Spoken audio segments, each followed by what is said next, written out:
Hey, what's up, you guys? And thank y'all again for tuning back in to my channel. I really appreciate you guys. Y'all, thank y'all so much for all the engagement, all the comments, all the likes, all the everything that y'all been doing for the last couple of videos. Y'all really been showing out. Shout out to everybody who left the post. I'm trying to respond as much as I can, but just know that I see what y'all are saying and I respect y'all's opinions. I hope you guys respect my opinion, but I love the comments. I love the fact that y'all are engaging and y'all were creating a conversation about the Atlanta Hawks, and I think that that's cool because for years people ain't really talking about us. So it's cool that we're finally on the map and we're finally getting to a place where people want to talk about us, okay? Which is the whole reason why I created this channel, because if you're like me and you're an Atlanta fan, or just Atlanta fan of sports like the Hawks or the Bulldogs or the Falcons or anything, it's been a long time coming, y'all, and it's time for us to win something. And I believe that this Atlanta team looks very promising. So hey, I created this channel so that we can all just talk and dialogue about the Hawks, you know, and talk about Atlanta sports, mostly the Hawks, but I don't really want to talk about too much else. Actually, I will talk about the Bulldogs. I might talk about them in another video. I really will talk about them very soon because they're #1 in the nation, but that's another story for another day. Shout out to the Bulldogs. But I wanted to make this video, y'all, because I want to talk about why I believe the Hawks will be the #1 seed in the East by the end of the season. I want to talk about that, right? So before I even start talking about that, I just want to say the season starts next week, right? So our season opener is against Dallas. I believe we'll win that game. I definitely think we should win that game, but it's not going to be an easy game. But I love the fact that it's a Luka versus Trey. The narrative that's been created ever since the draft, their draft class, 4 years ago. So shout out to Luka, shout out to Trey. It's going to be a great game, but I really think, y'all, that the Hawks might be the #1 seed in the East. And let me tell you why. Because I say things, but I try to back it up. I don't want to sound like a delusional fan, like everybody in the world who thinks that their team is going to be the #1 team in the East or the West or going to win the ring, blah, blah, blah. Not trying to be that fan. I'm saying this because I really think this in my heart. This is something that I really think. And not only that I think, but I can look at the roster and tell you that we don't really have any holes on our roster, okay? So first off, the reason why I believe that the Hawks will be the #1 seed in the East, the depth. The depth of our team. We have the deepest team in the league. Not up for debate. These are complete facts. And the way that we've been able to do this, shout out to Travis Schlink, shout out to our GM for putting this team together. The way that we've been able to build this team through the draft is crazy. It is absolutely insane, and it gives Golden State, it gives like that original Golden State core. It gives that original Golden State core that was drafted with Clay and Steph and Draymond. I forget who else was drafted there, but I know those three for sure. All of them, 8th pick and below, right? So you had, I believe Steph was like an 8th pick. Correct me if I'm wrong, but I believe he was an 8th pick. Clay was like an 11th pick, and Draymond was a 2nd round pick, right? And so they developed that team through the draft.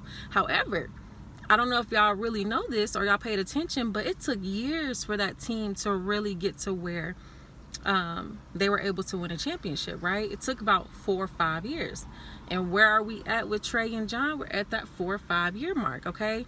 With them specifically, okay? And then you also have DeAndre Hunter, Cam Reddish coming into year 3. You have Kevin Huerter coming into year 4. So the chemistry with the Hawks is getting to a point where they know each other, they know how each other play. So that's an advantage that you have coming into the season, where a lot of these teams, let's be clear, the Bulls, they look really good. I'm gonna be honest, the Bulls look really good. They've put all of these pieces together, all stars, Hall of Fame type players. They put them all together. They look really good. One thing about them is that they will have to find their dynamic, their chemistry. They'll have to figure out who is the 1A, the 1B, blah, blah, blah. When you got Vucevic and you got Zach LaVine and you got Lonzo Ball and you have DeMar DeRozan and you have all of those things, and it sounds good on paper, but it does take a while to get the chemistry right when you have that much firepower. But I'm not knocking the fact that they will. I actually expect them to be a top 4 seed in the East.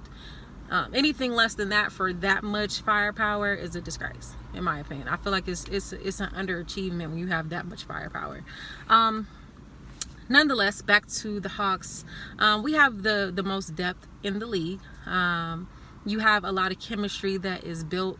Your team went far together, so you've built a winning DNA within our organization. So they know what it feels like to win, and they're hungry. But you also, one thing that I love about them is that they went through adversity together.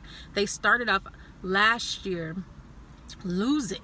They had a losing record. By the time that the All-Star game came across, Trey wasn't even on the All-Star team, which is blasphemous, but they were a 9th seed. So you had Jaylen Brown and Jason Tatum from one team who made the All-Star team, and Trae Young didn't even get an All-Star nod. And if you ask me, not taking away from Jaylen Brown, but Trae Young should have been an All-Star over Jaylen Brown. However, it is understandable because at that point, Boston was a higher seed than us. So it makes sense, but it doesn't make sense in hindsight. We definitely I don't think Trae will ever have to worry about not being an All-Star again. But regardless of the fact, that comes into play too. You don't think Trey's like, what? I'm not an All-Star? So we just constantly have all these chips on our shoulder.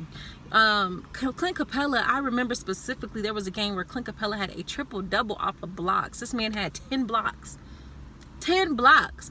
And this man didn't even really get a nod for the all-defensive team. You don't think he got a chip on his shoulder? Like, people kept counting us out. They kept counting us out. And I always really believed in our team, but I was like, man, like, if we could just get that chemistry right and if we could just stay healthy, I always knew, like, we could do something. And people thought I was crazy for saying, like, oh, yeah, I think we can go to the Eastern Conference Finals. But guess what happened? We go to the Eastern Conference Finals, right?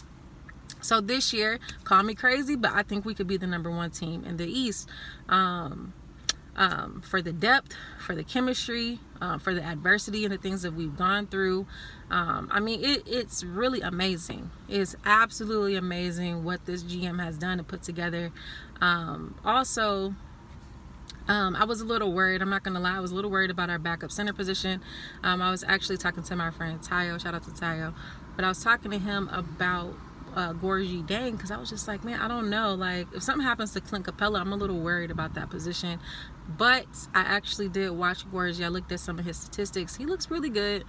So I'm excited to see what he does during the season.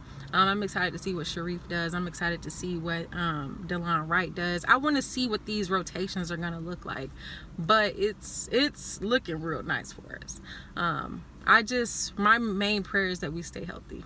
Like, I pray that we stay healthy, but we really have a lot of depth. And if we stay healthy, it's not, without a shadow of a doubt, I believe we'll be the #1 seed in the East. Especially with Kyrie, the whole thing going on with Kyrie, you know what I mean? Like, it just opens the floodgates even more. Because the only other team, I would say, I mean, you got to respect the champs, right? You got to respect Milwaukee. But if we're healthy, I mean, we took Milwaukee to 6 games without Hunter, with a hobbled bogey. Trey was missing for a game. Cam had just came back. He wasn't fully there. So we still didn't even have our full roster last year when we took Milwaukee to 6 games. So imagine if we have our full roster. You know what I'm saying? We're only going to get better, right? So I think we're a little bit closer to Milwaukee than people want to think.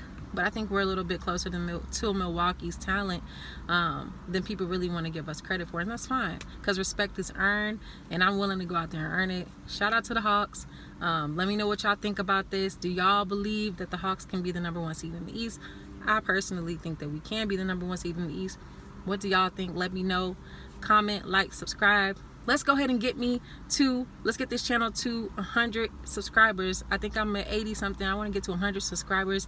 We're going to just continue to build this family, this Atlanta family. And I love y'all. Thank y'all so much. And I got another video coming very, very soon.